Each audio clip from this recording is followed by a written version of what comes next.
안녕하십니까.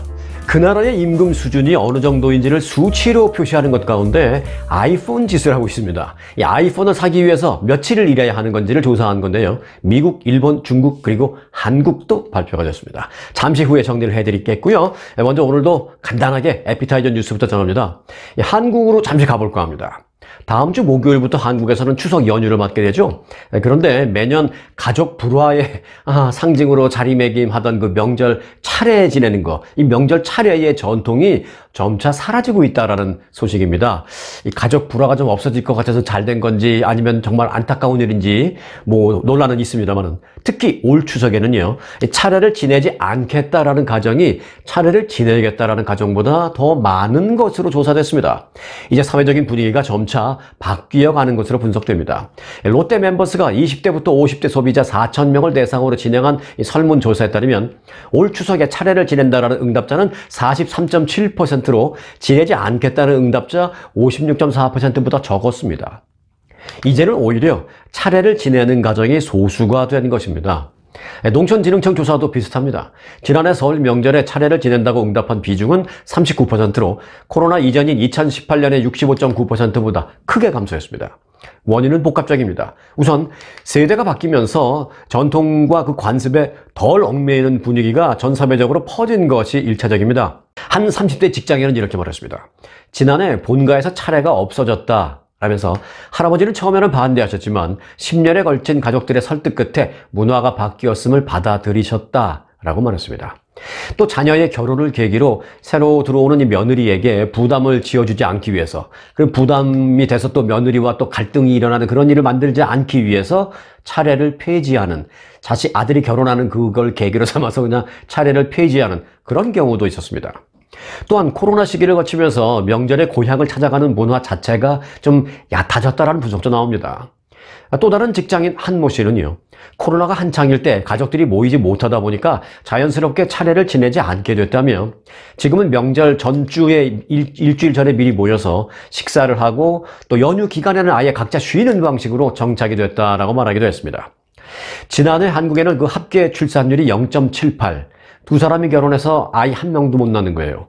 그렇게 0.78 합계 출산율을 기록하는 등 이 초저출생 사회로 한국이 진입했는데, 한국에서 이제 차례와 같은 전통 문화도 갈수록 축소될 가능성이 큽니다.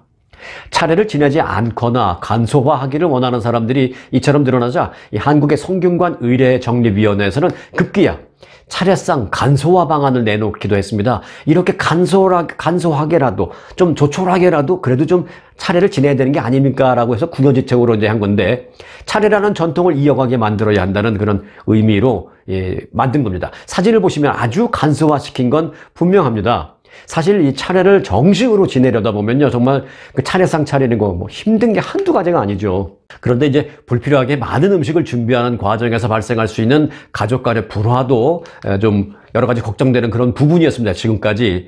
그래서 이제 성균관 측은 궁극적으로 가정 불화나 남녀 갈등, 노소 갈등 등이 없는 행복한 전통 문화를 계승하고자 한다라면서 이렇게 간소화 차례상을 공개한 그런 의미도 밝혔습니다. 미국에 거주하는 우리 한인들 가운데서도 차례를 지내는 가정 생각보다 꽤 있는 것으로 알고 있는데요. 여러분들의 경우는 어떠십니까? 계속 차례를 지내시는 게 좋다고 판단하시는지, 아니면 이제 사회가 많이 바뀌었으니까 차례 안 해도 되지 않을까라고 조심스럽게 생각하시는 건지, 아니면 절충안으로 하이브리드 아이디어로 간소화해서 그렇게 아까 보신 사진처럼 그렇게 하는 게 나은지, 의견은 여러 가지가 있을 것이라고 생각됩니다. 자, 그럼 본격적으로 에피타이저 뉴스를 마치고 본격적으로 소식을 전해드리겠습니다. 오늘 처음 오신 분들 구독 잊지 마시길 바라겠고요. 자, 이번에 새로 나온 애플의 아이폰 15 신형 아이폰 15을 사려면 얼마나 일을 해야 하는지 나타내는 아이폰 지수가 공개되었습니다. 최근 2023 아이폰 지수 분석 결과가 발표됐는데요. 아이폰 지수는 이 아이폰 가격을 세계 각국의 하루 평균 임금으로 나눈 값을 말합니다. 쉽게 말해서 며칠을 일해야 이 아이폰 한 대를 살 수 있는지를 산출하는 것입니다. 이번 아이폰 지수는요, 아이폰 15 프로를 토대로 산출했습니다. 아이폰 15 프로는 아이폰 그냥 15 레귤러보다는 조금 더 비쌉니다. 자, 아이폰 15 프로의 공식 판매가는 일단 $999로 현재 공개되어 있습니다. 쉽게 보면 $1000로 보죠. 분석 결과 이 아이폰 지수가 가장 높은 국가는 튀르키예로 조사되었습니다. 가장 높다는 것은 아이폰을 사기 위해서 일을 해야 하는 날짜가 그만큼 많다라는 의미니까 사실 높을수록 안 좋은 거죠. 튀르키예, 옛날에 터키라고 불렀던 이 튀르키예 사람들은 평균 아이폰 한 대를 사기 위해서 일해야 하는 날짜가 무려 123.7일을 일해야 합니다. 123.7일. 123일 넘게 일을 해야 아이폰 하나 살 수 있는 것입니다. 다음으로는 필리핀으로 79.5일, 그리고 브라질 66.6일, 인도 55.9일, 베트남 55.6일 순이었습니다. 그런데 아이폰 지수가 가장 낮은 나라 어딜까요? 여기는 스위스인데 4.21로 나타났습니다. 스위스 사람들은 4일 정도만 일하면 아이폰 한 대 살 수 있다는 얘기죠. 대단하네요. 미국은 그 다음이었는데 5.31, 5일 정도 일하면 미국은 아이폰 한 대 살 수 있습니다. 이건 뭐 평균이니까 뭐 여러분들의 케이스나 뭐 누구 케이스하고 딱 맞아떨어지는 건 아닙니다. 평균. 자, 미국은 이제 5.31로 스위스보다 하루 더 많이 일을 해야만 했고요. 이어서 호주 6.31, 룩셈부르크 6.51, 싱가포르 6.71을 기록했습니다. 한국, 중국, 일본 가운데 아이폰 지수가 가장 낮은 나라는 어딜까요? 네, 대한민국이었습니다. 10.11로 나타났고요. 일본은 12.61, 중국은 23.51로 조사됐습니다. 한국이 일본보다 임금 수준이 훨씬 좋네요. 자, 미국에서 한 여성이 덜 익힌 생선을 먹었다가 비브리오 폐혈증에 걸려서 사지를 절단하는 결과를 맞이하게 됐습니다. 이거 잘 들어주시기 바랍니다. 북가주 샌프란시스코 베이에어리아 지역 방송에서는 최근 이 산호세에 거주하는 40대 여성 로라 바라하스의 스토리를 전했습니다. 이 바라하스는 지난 7월 지역 시장에서 틸라피아 생선을 사서 먹었습니다. 이로 인해 비브리오 폐혈증에 걸렸다라고 병원 측이 진단을 내렸습니다. 이 비브리오 폐혈증은 연못이나 해안가 등 이 해양 생태계에 퍼져 있는 질환입니다. 오염된 생선을 섭취할 경우에 인체에도 감염될 수 있습니다. 12시간 내지 72시간의 잠복기를 거치면서 발열, 그 후에 또 오한, 복통, 구토 등의 증상이 나타납니다. 그 이후로는 발진, 수포 등 이 피부 질환을 동반하며 당뇨병 등 기저질환이 있는 고위험군 환자의 경우에는 치사율이 50% 내외에 달하는 극히 위험한 병입니다. 바라하스라는 여성은 위독한 상태에 빠진 것으로 전해졌습니다. 의료진은 그녀의 손가락과 발 그리고 아랫입술이 모두 검게 변색됐다라고 심각한 상황을 전했습니다. 이어서 바라하스는 한 달 넘게 병원에 입원해서 목숨을 걸고 사투를 벌였다라면서 9월 13일 로라 바라하스의 생명을 구하기 위해서 의료진은 어려운 결정을 내릴 수밖에 없었다라면서 그를 구하기 위해 결국은 사지 4개를 모두 절단해야 했다라고 덧붙였습니다. 미국 질병통제예방센터 CDC는요, 이 오염된 바닷물에 상처가 난 피부를 접하거나 또는 덜 익힌 생선을 먹었을 때 비브리오 폐혈증에 감염될 수 있다고 경고했습니다. 미국에서만 매년 150 내지 200건가량의 감염 사례가 보고되고 있습니다. 한국에서도 이런 사례 생각보다 많이 발생합니다. 지난해 한국에서는 모두 46명의 비브리오 폐혈증 감염 사례가 보고됐으며 사망자는 18명이나 됐습니다. 비브리오 폐혈증 예방을 하려면 몇 가지가 있는데요. 우선은 피부에 상처가 있다면 바닷물에 접촉하지 않을 것을 중요하고요. 또 평소 어패류는 5도 이하 저온에 보관하고 또 조리할 때는 85도 이상 가열 처리해서 완벽하게 익혀서 먹을 것이 조언되고 있습니다. 그리고 어패류를 다룰 때 가능하면 장갑을 착용하고 다루는 것이 좋다라고 조언하고 있습니다. 근데 요즘 미국에서는 전기차 인기가 다시 좋아지고 있습니다. 최근 1년 동안 미국에서 전기 자동차가 100만 대 가깝게 팔리면서 미국 시장에서 전기차 보급 속도가 이제 가파르게 올라가기 시작했습니다. 블룸버그 통신에 따르면 지난해 7월부터 올해 6월까지 1년 동안 미국에서 순수 전기차가 97만 7,445대 팔렸습니다. 올해 상반기 기준 미국에서 신차 판매 가운데 전기차 비중이 7%를 넘어섰습니다. 미국에서 전기차가 처음 보급돼서 100만 대까지 팔리는데 10년이 걸렸었습니다. 하지만 100만 대에서 200만 대로 올라서는 데는 2년, 300만 대까지 올라가는 데는 1년 정도밖에 걸리지 않았습니다. 그런데 요즘은 한 해에 100만 대 이상이 팔리게 된다는 것이죠. 전기차 보급이 속도가 갈수록 빨라지고 있는 상황입니다.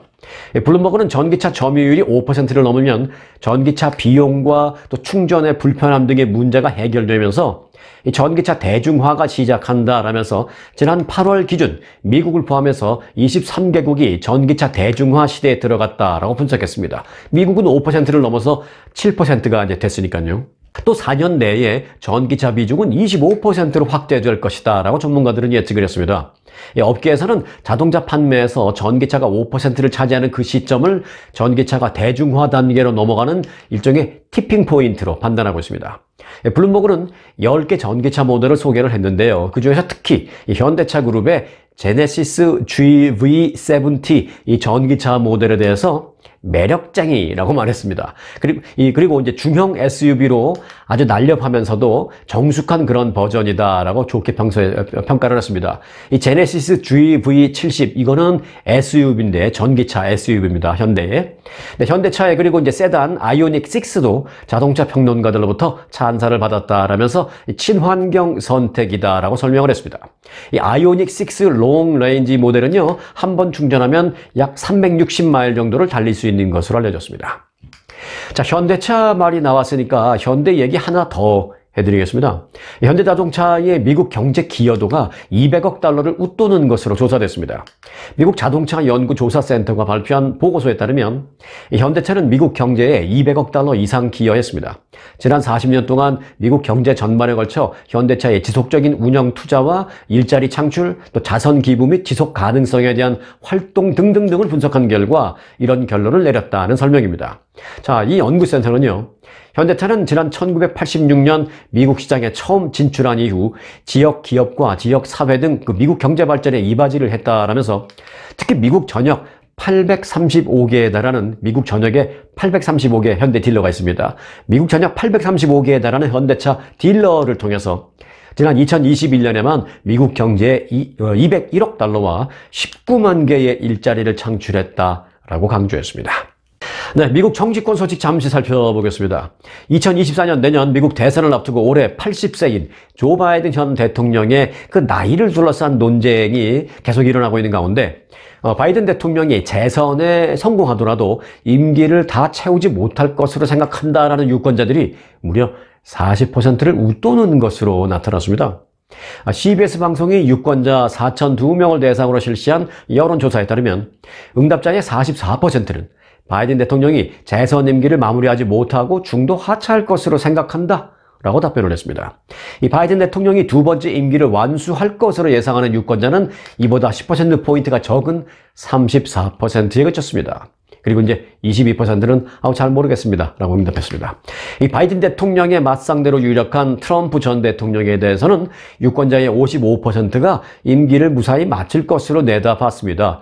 임기를 채우지 못할 것이다 라고 보는 유권자는 16%에 불과했습니다.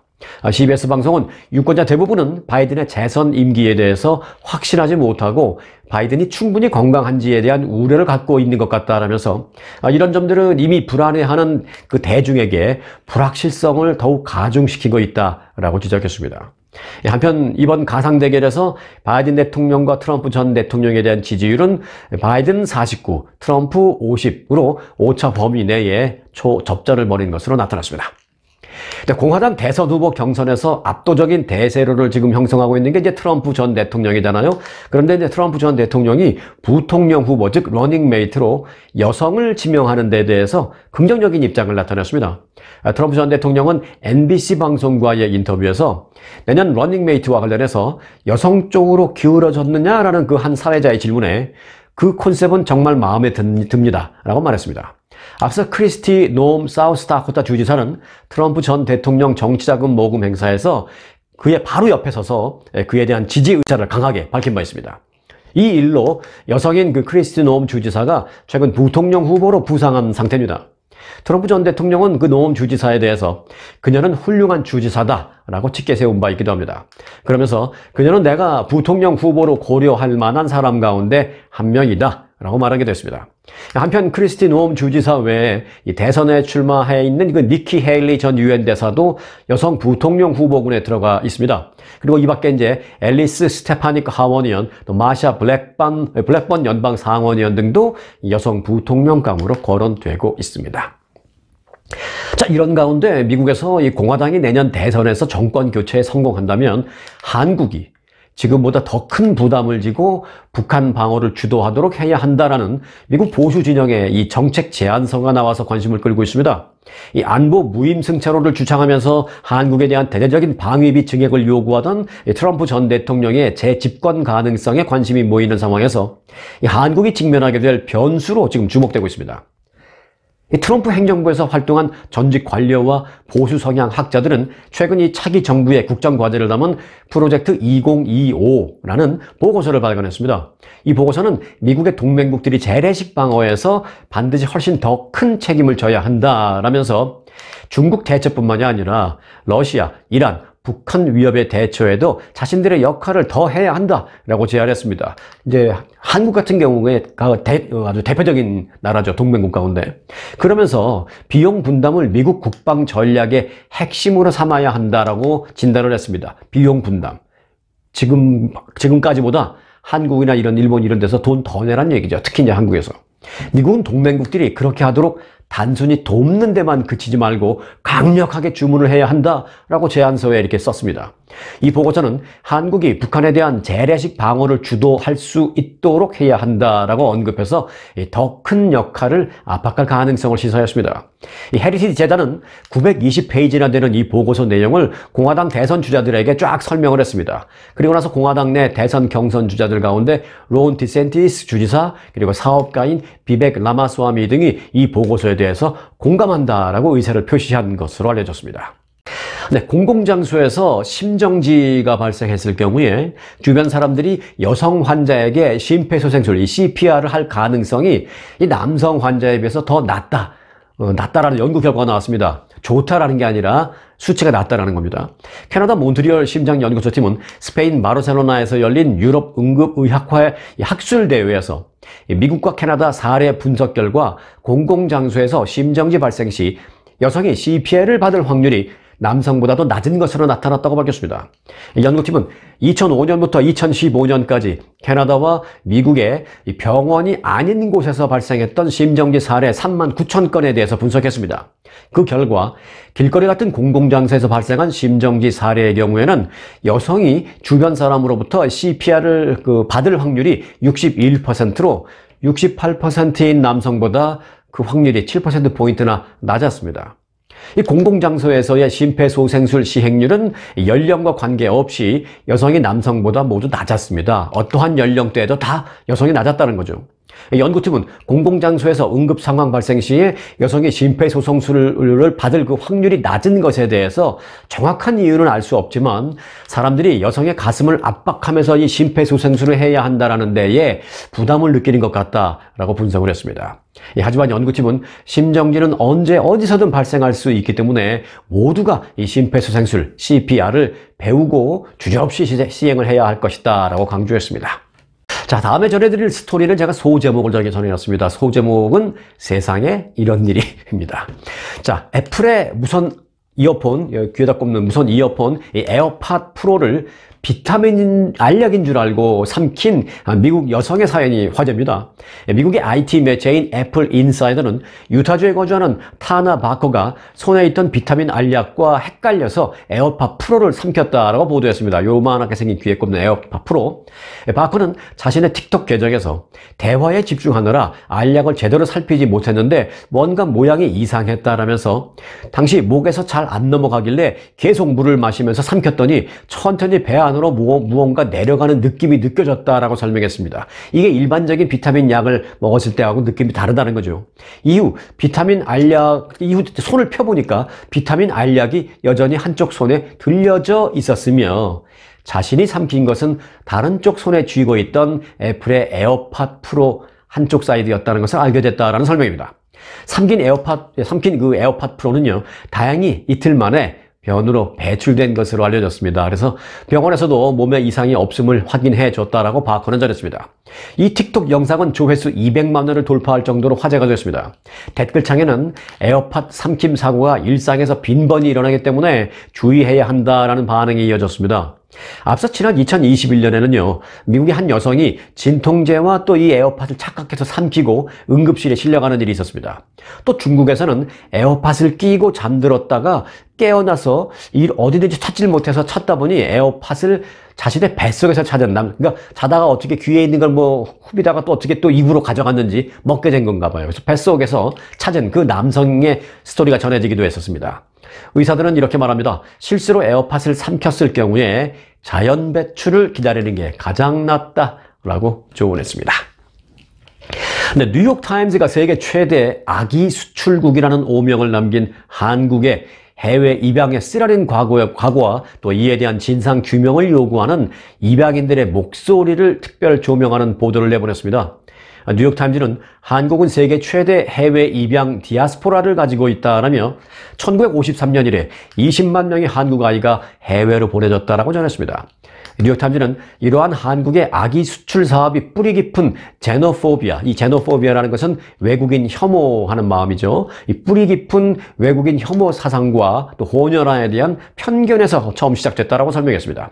또한 6.25 전쟁 이후에 이승만 대통령의 그 일민주의, 하나의 민족만 우리가 돼야 된다라는 그 이승만 대통령의 그 소위 일민주의 이념이 주한미군과 한국 여성 사이에서 태어난 혼혈아를 미국으로 떠나보내도록 부추긴 일이 됐다라는 것입니다.